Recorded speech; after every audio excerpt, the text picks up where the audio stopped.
Bonjour, dans les rappels, nous allons voir comment faire des transformations de formules. Donc les transformations de formules sont très utiles en sciences principalement, mais également ça peut arriver en mathématiques aussi. Donc les difficultés que vous avez quand vous devez transformer des formules, c'est que vous avez des lettres un peu partout. Vous n'avez pas assez de chiffres pour pouvoir imaginer que ça peut être une équation.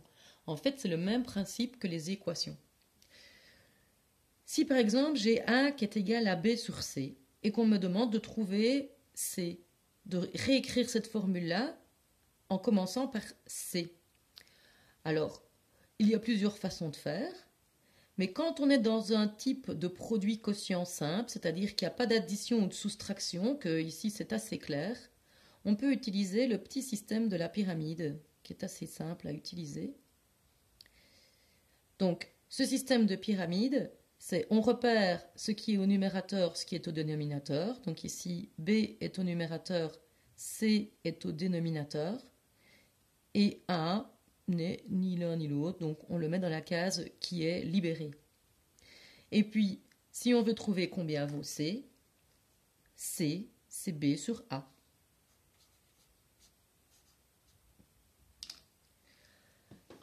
Alors, on peut aussi fonctionner autrement. On peut utiliser les produits croisés. Donc A ici, c'est comme si c'était A sur 1. Donc ça va me faire A fois C qui est égal à B fois 1. A fois C égale B fois 1. Si je veux C, il va falloir que je redivise par A.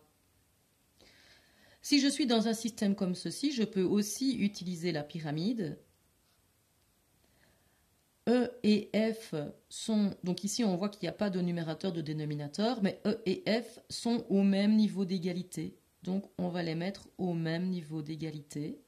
Et D, on le met là où il y a de la place. Et donc si je veux trouver F, F ce sera D sur E.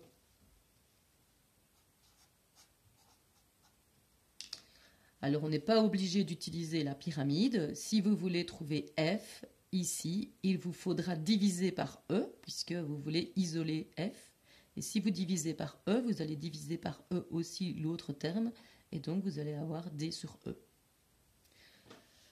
Comment fonctionner quand on a une formule plus complexe? Voici une grosse formule, et on vous demande d'isoler le C. Le C se trouve ici.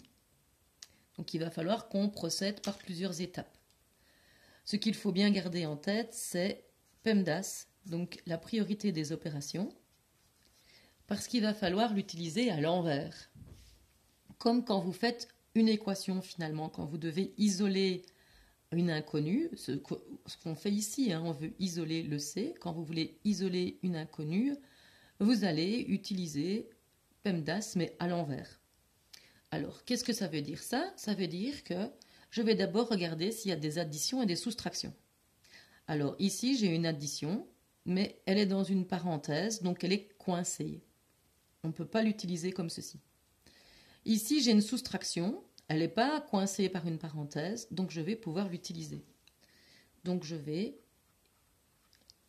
pour isoler le C, m'occuper d'abord du moins G, et je vais donc additionner G, je vais ajouter G des deux côtés de l'égalité pour ne plus avoir ce moins G. Donc je vais avoir B plus G qui est égal à 2A plus C sur 5.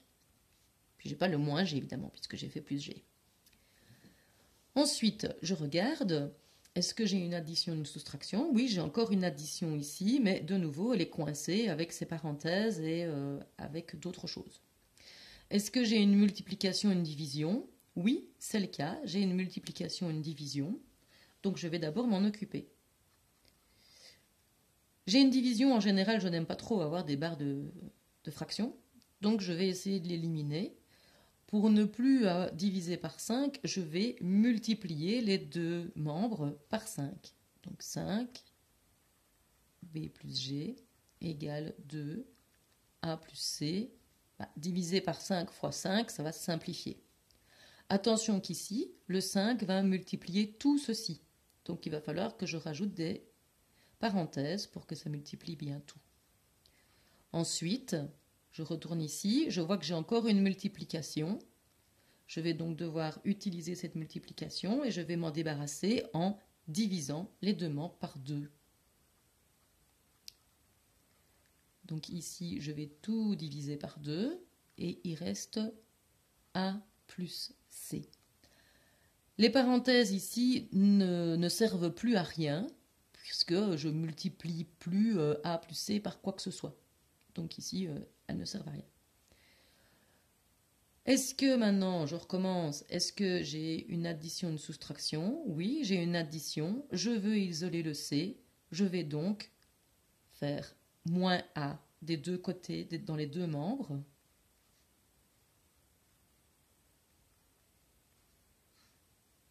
Alors attention qu'ici, je fais moins A, c'est tout ceci moins A qui est égal à C. Et donc voilà, j'ai trouvé ce qu'il me fallait. Donc c'est ici, on pourrait dire que c'est 5B plus G sur 2 moins A. On peut trouver une autre technique si vous préférez distribuer votre 2, s'il n'y a pas de souci. Mais si vous distribuez votre 2, il va quand même falloir utiliser PEMDAS à l'envers, c'est-à-dire d'abord utiliser le moins, etc., etc.